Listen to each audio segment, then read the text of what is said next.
لوگوں کے درمیان رہنے کے چند آداب۔ نمبر 1، کچھ لوگوں سے آپ جتنا قریب ہوتے ہیں ان سے فاصلہ اتنا ہی بڑھتا جاتا ہے۔ دن رات ساتھ گزارتے ہیں لیکن درمیان کی خلیج ختم نہیں ہوتی، ذہنی ہم آہنگی نہیں ہو پاتی، تکلفات نہیں مٹتے، دل کی باتیں بیان نہیں کی جاتیں، اعتماد قائم نہیں ہو پاتا۔ یہ وہ لوگ ہوتے ہیں جو اپنے مفادات کو ہر وقت پیش نظر رکھتے ہیں، سب سے پہلے اپنا فائدہ دیکھتے ہیں، ان کی نیت صرف منافع لینے کی ہوتی ہے، اپنی ذات سے کسی کو نفع پہنچانے کی نہیں۔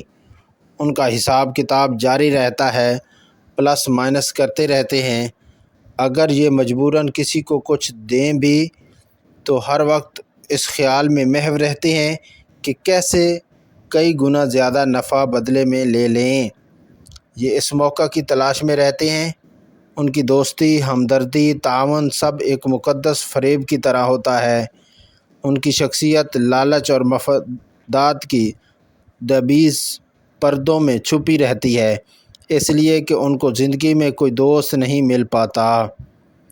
میں نے بارہا یہ مشاہدہ کیا ہے کہ لالچی آدمی کی کوئی عزت نہیں ہوتی۔ حدیث شریف میں بھی یہ مضمون ملتا ہے کہ لوگوں کے پاس جو کچھ ہے اس پر نظر نہ رکھنے سے آدمی معزز ہو جاتا ہے۔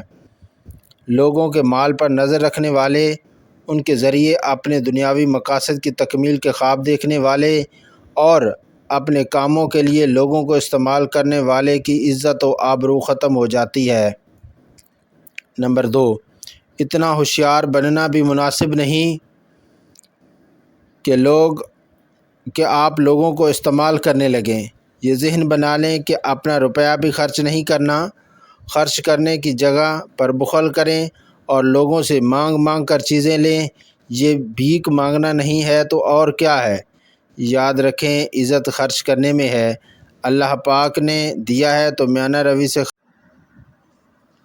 روی سے خرچ کرتے رہیں، بخل نہ کریں، اپنے قریبی لوگوں پر خرچ کریں، کسی پر بوجھ نہ بنیں۔ سخی اللہ عز و جل کو محبوب ہے۔ نمبر 3، مذہبی شخصیات کو اس حوالے سے خاص توجہ کی ضرورت ہے۔ مال سب کا محبوب ہے، کسی کے مال پر نظر نہ رکھیں، معتقدین سے فرمائشیں نہ کریں۔ کوئی اللہ کے لیے آپ سے محبت کرتا ہے، آپ بھی اس سے اللہ کے لیے محبت کریں۔ کسی سے ذاتی استعمال کی چیزیں مانگیں تو رقم ضرور دیں، کسی کی دکان پر جائیں تو اس کا مال اٹھا کر گھر نہ لائیں۔ بظاہر تو وہ مسکرا کر شکریہ ادا کرے گا، لیکن ممکن ہے کہ کوئی ایسا بھی ہو جو آپ کی برائیاں کرنے لگے، آپ کی وجہ سے اہل دین کی طرف سے بدظن ہو جائے۔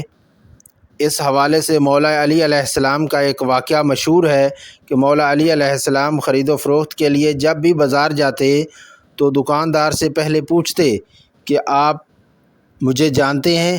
اگر دکاندار کہتا کہ میں آپ کو جانتا ہوں تو آپ اس سے خریداری نہ کرتے اور اگلی دکان پر چلے جاتے۔ جو اللہ کریم ہمیں حقیقی عزتیں نصیب کرے، آمین۔ دوستو، اگر آپ کو ویڈیو اچھی لگی ہو تو لائک کریں اور صدقہ جاریہ سمجھ کر شیئر کریں، اور چینل پر نئے ہیں تو چینل کو سبسکرائب کریں۔ شکریہ۔